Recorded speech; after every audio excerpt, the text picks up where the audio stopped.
are you? We are Venom.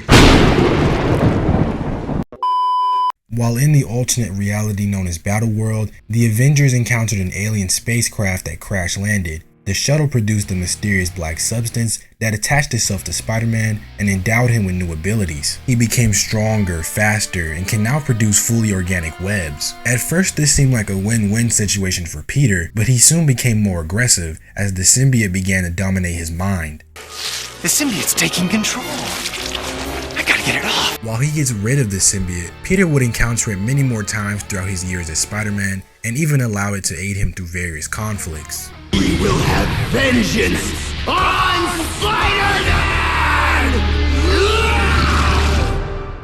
After Spider-Man dumped the symbiote, it had to find a new host to survive. Nearby was Eddie Brock, whose life was spiraling into darkness, which made him a perfect feeding ground for the symbiote. After bonding together over their mutual hate for the spider, Brock and the symbiote become...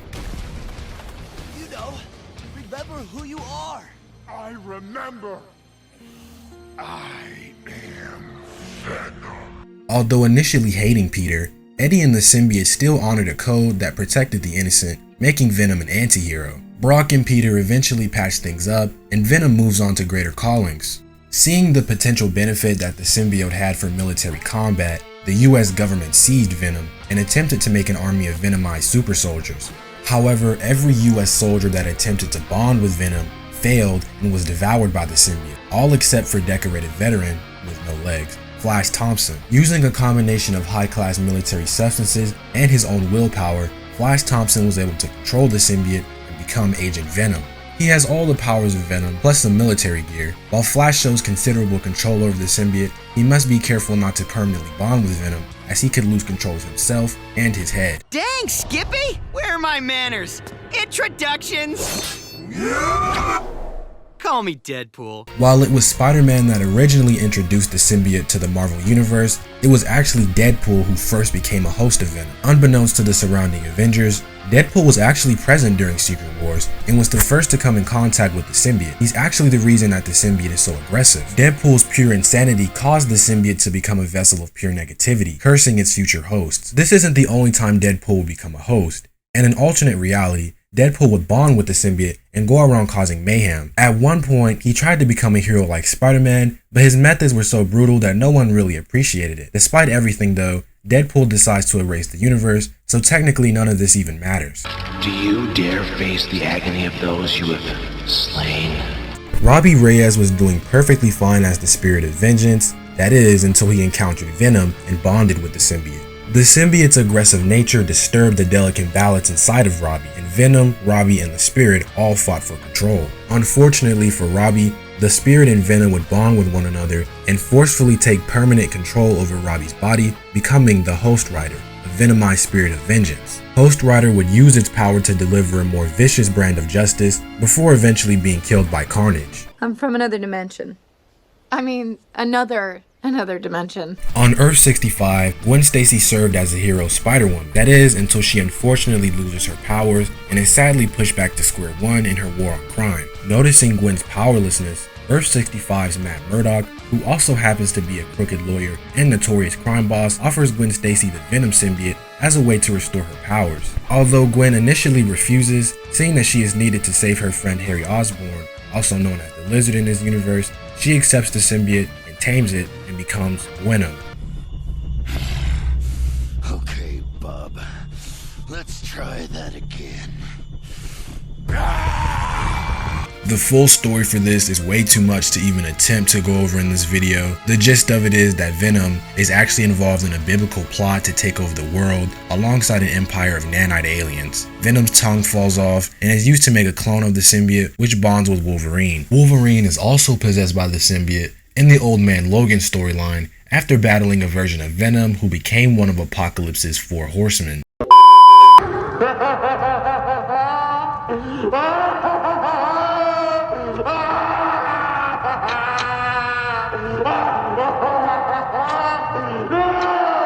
Doctor Doom is one of the most dangerous villains in the Marvel Universe, so it should come to no surprise that he decided to drop a bomb on New York and the Avengers. However, this particular bomb used some of the Venom symbiote as its source, which of course meant that once the bomb detonated, the Avengers and thousands of New Yorkers bonded with the symbiote and became venomized. Doctor Strange, Wasp, Wolverine, Iron Fist, as well as many other heroes all became possessed by the symbiote. Venom eventually bonded with Doom himself and even tried to take control over Doom. However, Doom, using his superior intellect and willpower, was able to quickly tame the symbiote. This event led to Doom calling a truce with the Avengers and traveling the multiverse to find others who had bonded with the symbiote. Old Man Logan is an alternate future where society has collapsed and most of our favorite heroes are dead or worse. One of the things that stood out the most was the venomized T-Rex that chased Logan and Hawkeye throughout the story. This symbiote dinosaur hybrid is the result of a naive T-Rex chowing down on Venom and its host at the time, causing it to become Venom's new host. Doc Ock amassed many resources and powerful weapons during his time as Spider-Man. However, one of his assets that stood out the most was the Venom symbiote, which bonded to Ock, temporarily making him the superior Venom. While Ock was able to control the symbiote somewhat, he eventually separates from it, and it doesn't really set him back during his crusade on crime. You can either surrender peacefully, or you can resist. Please resist. General Ross's Red Hulk not only merged with the Spirit of Vengeance, but at the same time merged with a hellish version of the Sinister Symbiote. During the Circle of Four storyline, Agent Venom, Ghost Rider, and Red Hulk all struggled against the demonic villain Blackheart. In a last-ditch effort to beat Blackheart, Agent Venom and Ghost Rider lend their respective symbiote and spirit to Red Hulk, which turned him into a giant hellish being powerful enough to take on the demonic nuisance. Eventually, the symbiote and spirit return back to their host, who are also now all cursed by Mephisto, but that's a story for another time. Venom Hulk! Smash! During an alternate take on Secret Wars number 6, the symbiote merges with Hulk, causing him to lash out and attack the other heroes. Fortunately, Thor is able to take on and defeat Hulk, but the symbiote sees that Thor is a worthy adversary and decides to merge with him instead, which leaves the Avengers with a much bigger problem.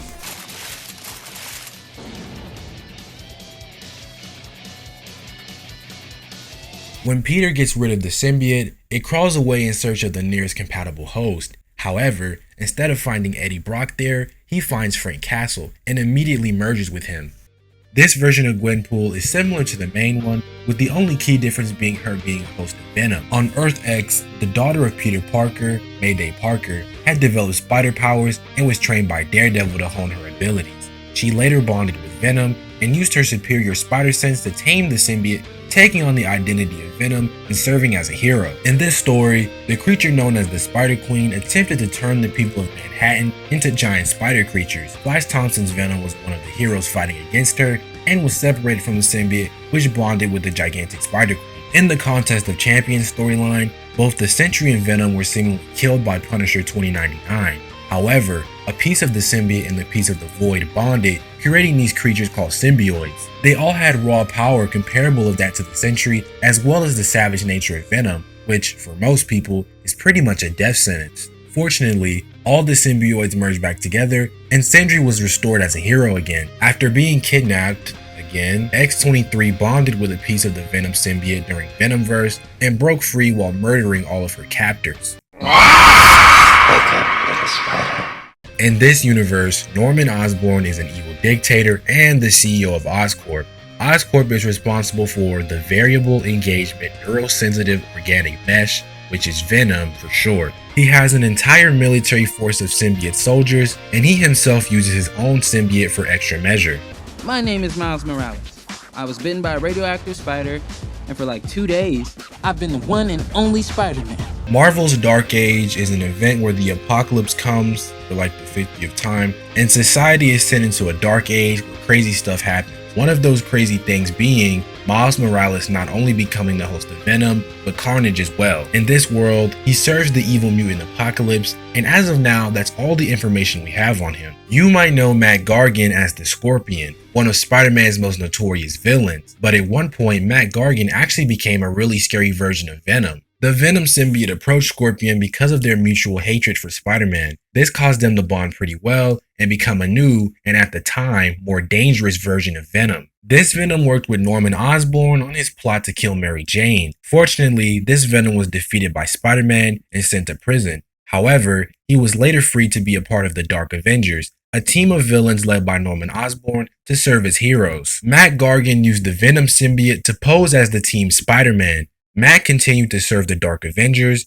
even during their attack on Asgard, and eventually has the symbiote taken from him, where it's used by the military for Agent Venom. KRON Stone is the sociopathic half-brother of Miguel O'Hara, otherwise known as Spider-Man 2099. Eventually, all of his actions catch up to him, and he is stabbed and left to die in the sewers. However, during his last moments, a mysterious black ball wrapped itself around him. It was the new and improved Venom symbiote, one that had been mutating over the last few decades. This combination created a deadlier version of Venom, known as Venom 2099. After becoming the new Venom, KRON's only goal in life was to torture his brother Miguel as much as possible. After Venom 2099 kills the love of Miguel's life, Miguel beats him and takes the symbiote from him. In this story, Venom teams up with Moon Girl and Devil Dinosaur to stop an army of dinosaur people living under New York. During a battle with the villain Stegron, Venom allowed Devil Dinosaur to eat him, which caused the two to bond in order to stop their opponents. At this point in time, Venom was considered essentially rehabilitated from his evil ways. However, this did not convince Jessica Drew, also known as Spider-Woman, as she continuously tried to hunt Venom down. As a solution, the Venom symbiote bonded with Spider-Woman to convince her to stop attacking them, and the situation pretty much took care of itself. In an alternate world, the Venom symbiote was upgraded into being a techno symbiote, which gave Venom the ability to merge with different technology. Eddie Brock tries to bond with the symbiote once more, but is killed by Kingpin before he can do so. Kingpin then bonds with Venom and turns into this really big giant slug-like creature that could tap into any piece of technology. In Age of Apocalypse, Captain America is briefly shown wielding the Venom symbiote as a part of Weapon Omega's Black Legion. He also gains the symbiote and serves the Resistance in Venomverse. After losing an arm and leg, US Agent was injected with a version of the Venom symbiote that didn't have all the aggressiveness and negativity, and his arms and legs were quickly restored. While Flash Thompson was a part of the Guardians of the Galaxy, the Venom symbiote decided to lead the Guardians of the Galaxy to its home world. This led to some shenanigans, and the Venom symbiote took over Groot, Rocket, and probably the most scary person on the team, Drax the Destroyer. Andy Benton was a friend of Flash Thompson, who also knew about his secret life as Venom. Venom's arch-nemesis Jack-O-Lantern murdered Andy's father, and in an attempt to protect her, a piece of Venom merged with Andy, turning her into Mania. While Mania got a bunch of cool symbiote powers, she also got the curse mark of Mephisto, so it wasn't really a win-win situation. Tel-Kar was a proud soldier of the infamous Intergalactic Kree military force, who was selected to take part in a top-secret super soldier experiment. The experiment gave Tel-Kar various genetic and cybernetic enhancements, which allowed him to bond with the Venom symbiote and operate as a Black Ops soldier. On a mission to stop a Skrull bioweapon, Tel-Kar separated from the symbiote and it would later land on Earth, becoming the Venom we all know and love. While Flash Thompson served as an agent of the cosmos, he encountered Mercurio, the 4D Man, an interstellar conqueror and rival to Thor. During an encounter with Flash, Mercurio took Venom from Flash and bonded with him temporarily. However, this was just deployed by Venom to gain information from Mercurio. In this world, Civil War never ended, and Clint Barton became the new host of Venom and served as a silent warrior on the side of Captain America. In this story, despite all the benefits granted by the symbiote, Eddie Brock still unfortunately got cancer. Knowing that the symbiote would eventually just move on to another person, he auctioned off the symbiote to the criminal underworld and moved on with his life. Angelo Fortunato was the cowardly son of a notorious crime boss. The crime boss bought the symbiote for his son in hopes that it would make him more of a man. The symbiote bonded with Angelo and he became the new Venom. While fighting Spider-Man, Angelo became overwhelmed and fled from Spider-Man. Because of this, Venom decided to detach himself from Angelo and find the new host mid-air, which killed Angelo. Anne was the ex-wife of Eddie Brock, who merged with the symbiote on multiple occasions, becoming SHE-VENOM. Submariner 2099 was an Atlantean terrorist who was beaten by Spider-Man 2099, captured, and put in Miguel O'Hara's lab for testing. One day he breaks out and bonds with the Venom symbiote also present in the lab and jumps into the ocean, never to be seen again. Venom Vision is a character from an alternate timeline. He's Vision bonded with the symbiote and only speaks in binary code. This character is from the same nanite alien story I mentioned during the Wolverine section. She is an army lieutenant who briefly bonds with the symbiote. Lee Price was a former army ranger turned criminal whose goal was to become a crime boss similar to people like Kingpin. After a desperate symbiote bonds with him, Lee becomes Maniac, and he uses his power to slowly climb his way up the ladder. Fortunately, Lee Price is defeated and arrested, and the symbiote is returned to Flash Thompson. In the MC2 universe, Normie Osborn is the son of Harry Osborn, who bonds with the symbiote and attempts to avenge the Osborns by killing off the Parkers. However, Mayday Parker, the daughter of Peter Parker, was able to talk Normie out of it, turning him into a more heroic-like figure. Dr. Conrad Marcus was a scientist hired by Norman Osborn to recreate the spider in the accident that created Spider-Man. While working at Roxxon, his obsession with recreating Spider-Man caused him to take out the Venom symbiote and bond with it, becoming this freakish giant monster. He kills Betty Brant and is later shot to death by the police, which also causes Miles Morales' mom to be accidentally killed as well. While fighting Matt Gargan Venom, Miss Marvel briefly bonds with the symbiote, which leads to a very powerful combination that Spider-Man has to get under control. Kalun Gath was an evil sorcerer who sent Manhattan back to the Dark Ages. Eddie Brock's Venom decided to align with Kalun, but Kalun quickly betrayed Eddie and fought him, removing the symbiote. The symbiote bonded with Kalun, but returned to Eddie after he begged for it back. Ngozi was a track star who lost the ability to walk during a terrible bus accident. After being caught between a battle with the Black Panther and Rhino, a capsule with the symbiote and it was released, and the symbiote bonds with Ngozi and took down Rhino. She would later also become the new Black Panther. A piece of the symbiote attached itself to Katie Power, and nothing really interesting happens at all.